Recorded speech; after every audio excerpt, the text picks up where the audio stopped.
In the frozen crown of the world, where the Arctic winds carved silver scars across the horizon, and the sky shimmered with bands of green fire, lay Aurora Station 12, an isolated research bastion built upon steel pylons anchored deep into the bedrock of ancient ice.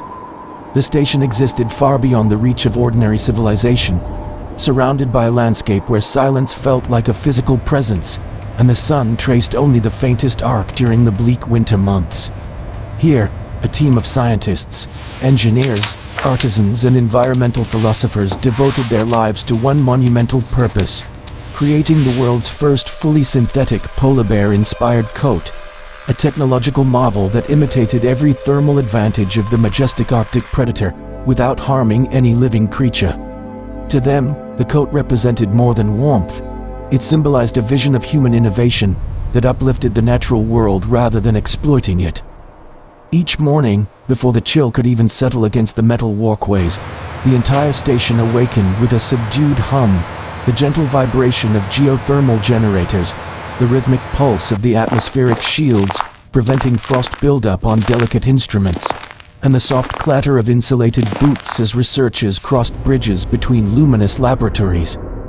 The great glass dome at the station's center glowed faintly with the reflection of the snowy expanse. Beneath this dome, the daily briefing commenced. Holographic projections hovered like floating constellations of data, displaying microfiber tensile strengths, hollow tube thermal retention curves, solar absorption coefficients, and environmental ethics protocols.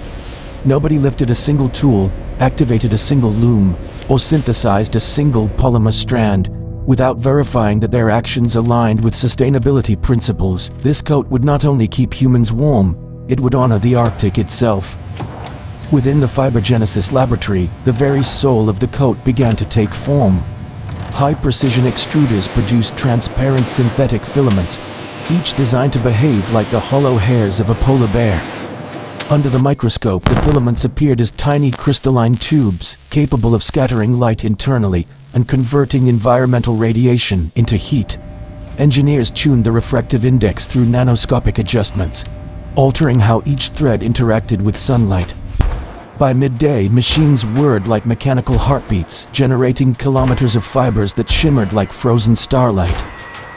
Biologists stood beside the engineers, ensuring every fiber remained breathable, flexible, and safe against human skin. They ran microtoxicity tests not because failure was expected, but because perfection was required. From there, the fibers traveled to the aerial loom array, a massive chamber where robotic arms moved in synchronized arcs. Dozens of suspended looms wove threads into multi-layered thermal matrices, each layer serving a purpose: directing airflow, trapping warmth, repelling cold gusts, redistributing pressure, and adapting to microclimatic fluctuations. AI systems calculated real-time tension patterns, adjusting the weave density as environmental simulations fluctuated. The result was astonishing. The matrices behaved like living fabrics, light as breath, resilient as braided steel. Every success was logged, and every anomaly catalogued for later refinement. At the center of the station lay the thermal simulation hall, a cathedral of storms. Wind turbines generated blizzards powerful enough to push even seasoned Arctic explorers to their knees. Ice cannons blasted sheets of crystalline frost, and ultraviolet emitters mimicked the harsh glare of low-angle winter sunlight. Researchers observed from behind reinforced glass, monitoring robotic mannequins wearing prototype coats. Sensors mapped heat distribution and fiber stress, while algorithms performed millions of predictive calculations per minute. If a single cold pocket appeared anywhere on the mannequin, the coat was disassembled, analyzed, and reconstructed. The team believed that excellence was not optional. Human lives in extreme climates could one day depend on their creation. When a prototype passed the simulation hall's unforgiving trials, a feat achieved only after months of iteration, it was transported to the integration atrium. This was where science met artistry. Here, artisans shaped the matrices into actual garments, adjusting contours, refining fiber directionality, and applying subtle shading to mimic the soft shimmer of natural fur under Arctic light. They worked with an almost ceremonial reverence for the craft, understanding that a technological masterpiece must also feel human. The atrium smelled faintly of cold metal and purified polymer, and the air carried the delicate hum of suspended chrome frames rotating coats slowly so artisans could inspect every angle. No shortcuts were tolerated. Every zipper, seam, and internal brace underwent examinations for ergonomic comfort and long-term durability. Environmental auditors verified that all materials were cruelty-free, recyclable, and safe for global ecosystems.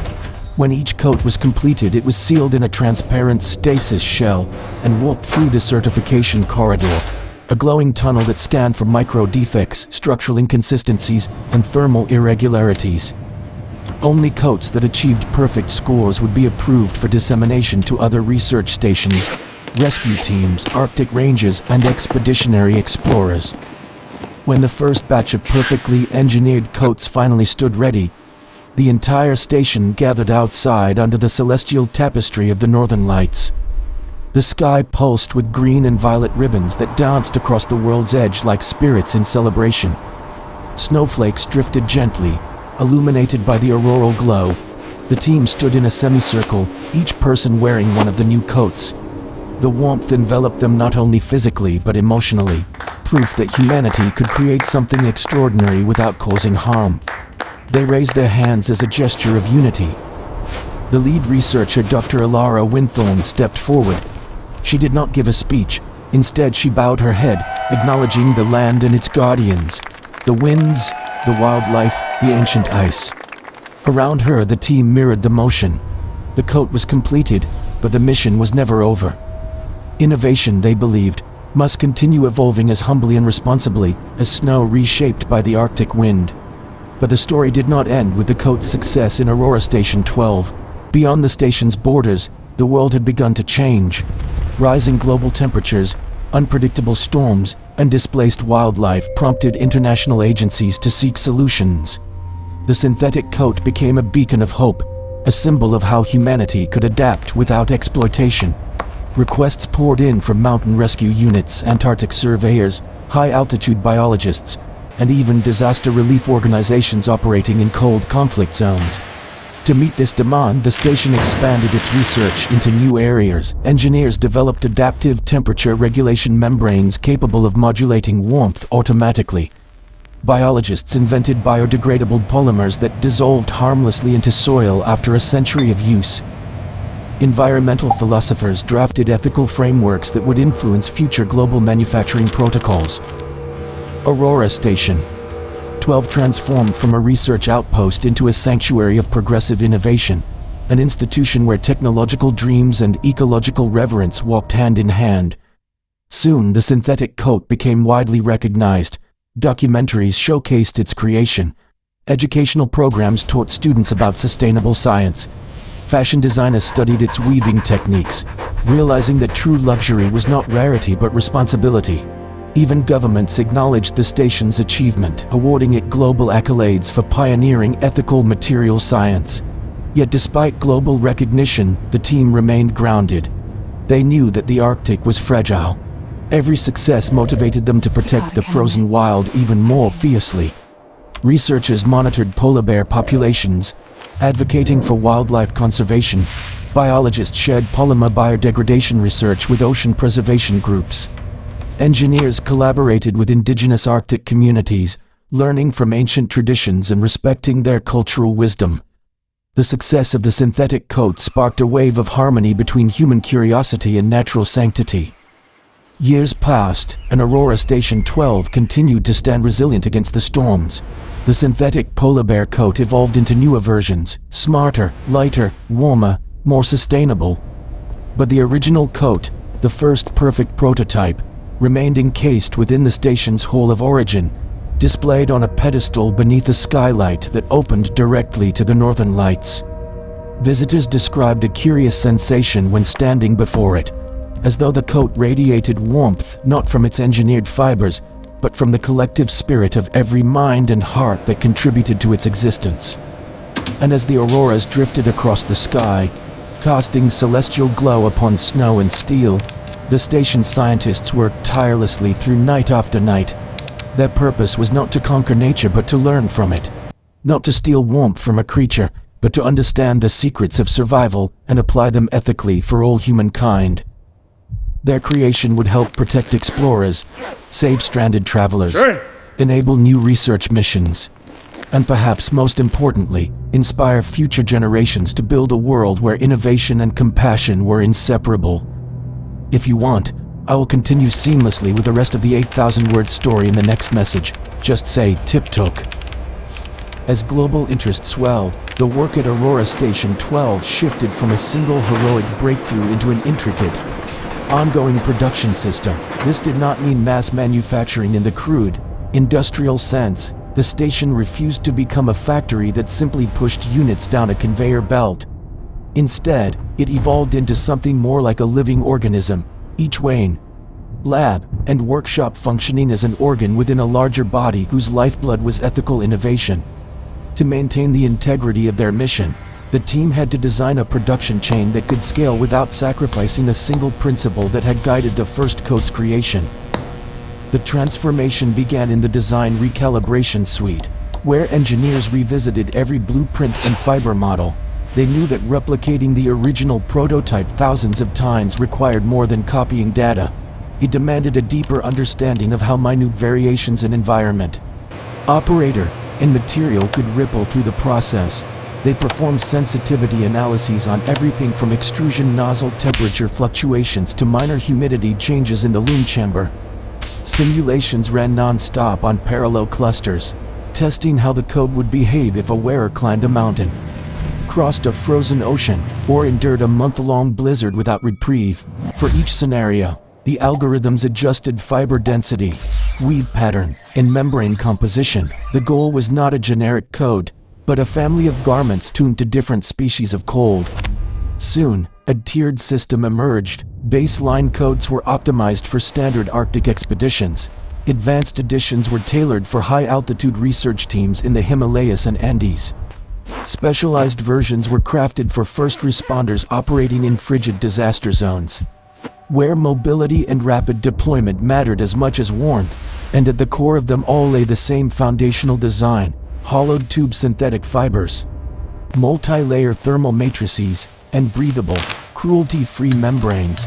Next, attention turned to the synthetic polymer crucible, a chamber where raw Oro Silk X precursor fluids were blended, purified, and prepared for extrusion. This chamber became the equivalent of a rocket's fuel plant, the place where the fundamental energy of the code's performance was forged. To expand output, the team developed self-calibrating reactors capable of maintaining internal purity levels within nanoscopic tolerances. Any deviation beyond the strict threshold triggered auto-purging routines and full diagnostic scans. The system recorded every batch produced, mapping subtle differences and feeding that information back into the central AI, which constantly refined its models of fiber behavior over time. Fiber spinning itself grew into a multi-level operation. New extruder towers were installed around the perimeter of the station, each tower a vertical cascade of glass-walled platforms. Inside, arrays of spinnerets produced continuous rivers of glowing filament that cooled into transparent threads. As the fibers descended, optical sensors analyzed their internal structure in real time, catching microbubbles or asymmetries before they could become weaknesses. Robotic arms guided the fibers onto rotating spools, maintaining tension with exquisite care. The spectacle was strangely beautiful, like columns of captured moonlight descending into quiet coils. From these towers, automated shuttles carried the spools into the loom constellation. Here, instead of a single aerial loom chamber, entire clusters of synchronized looms floated on magnetic tracks. Each loom handled a specific function.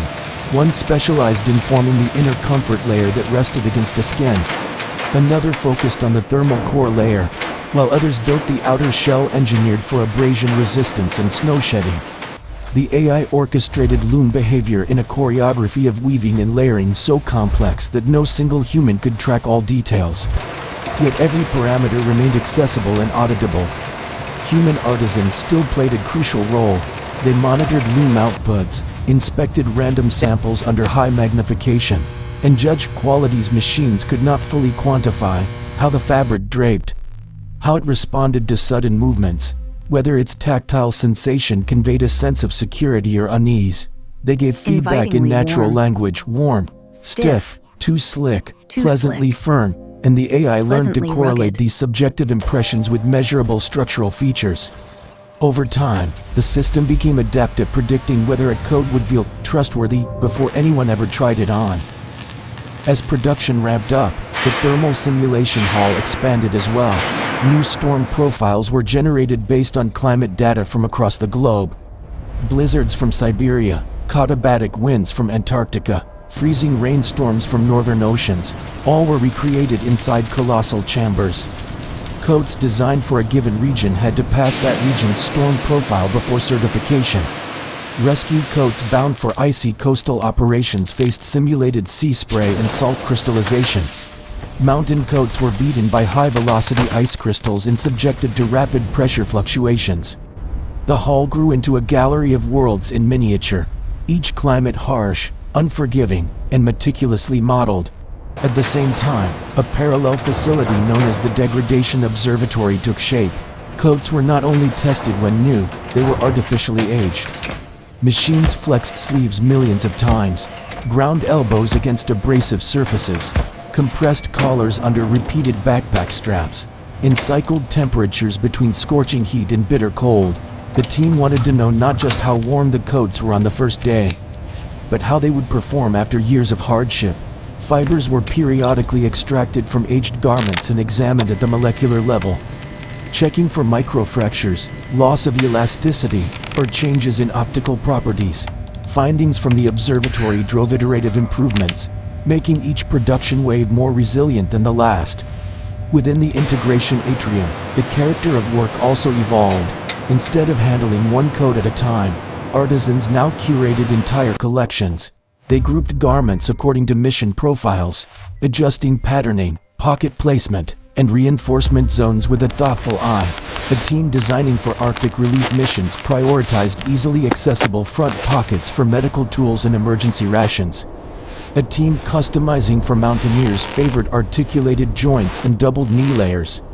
Another team collaborated with indigenous Arctic communities, integrating culturally meaningful motifs into non-structural surface patterns using low-impact dyes, ensuring the coats could blend respectfully into local contexts rather than feeling like intrusive foreign objects. Despite the rising volume of production, waste remained astonishingly low. Scraps and offcuts from loom operations were gathered, sorted, and fed into micro-recycling stations. There, they were broken down into base polymers, re-purified, and reintroduced into the crucible process. Even test garments rejected during early iterations were disassembled, their fibers analyzed and reincorporated into new experimental batches. The culture at Aurora Station 12 insisted nothing would be simply thrown away if it could be understood, improved, and reborn. Beyond the physical work, an invisible layer of activity thrived inside the station's data networks. Every coat produced carried an embedded, non-invasive identity tag that recorded its origin, which extruder batch produced its fibers, which loom cluster woven its layers, which storm profiles it had passed, and which artisan teams had signed its inspection certificate. When a coat left the station and traveled into the wider world, it could be periodically scanned to retrieve performance data, never compromising user privacy, but anonymously updating the station about how the garment fared in actual field conditions. From mountain base camps, polar research vessels, remote outposts, and even temporary refugee camps facing harsh winters, anonymous data flowed back into Aurora's servers. Each data point told a story: how long a specific seam configuration lasted before stretching, how well a certain weave pattern resisted wind chill at high humidity, how quickly a coat dried after being soaked. All of this information fed a continuous loop of refinement. The coats of the future were being shaped by the experiences of those who wore them in the present. One winter, a crisis provided the ultimate test. A massive cold wave swept across a vulnerable region far from the Arctic, where communities were not accustomed to extreme sub-zero temperatures. Power grids fluctuated, heating systems failed, and entire neighborhoods found themselves exposed to an unfamiliar and dangerous kind of cold. Aid organizations sent urgent requests to Aurora Station 12, not for theoretical advice, but for practical help. The station reacted without hesitation. Production schedules were wiped clean. All non-essential research was postponed. Loom clusters were reprogrammed to focus on one specific coat configuration, a robust, easy-to-fit, universal-size garment that could be quickly donned over everyday clothing. The design team simplified structural elements without sacrificing warmth, ensuring that people with no training or equipment could put the coats on within seconds. Packaging was minimized to reduce shipping volume. Logistics specialists worked with international agencies to coordinate transport, route planning, and last-mile distribution. In the span of days, racks of coats filled emergency deployment hangars. Aircraft and cargo vessels arrived at a remote ice runway near the station, their pilots stepping out into biting winds in their own synthetic coats. Now standard gear for anyone operating in Aurora's orbit.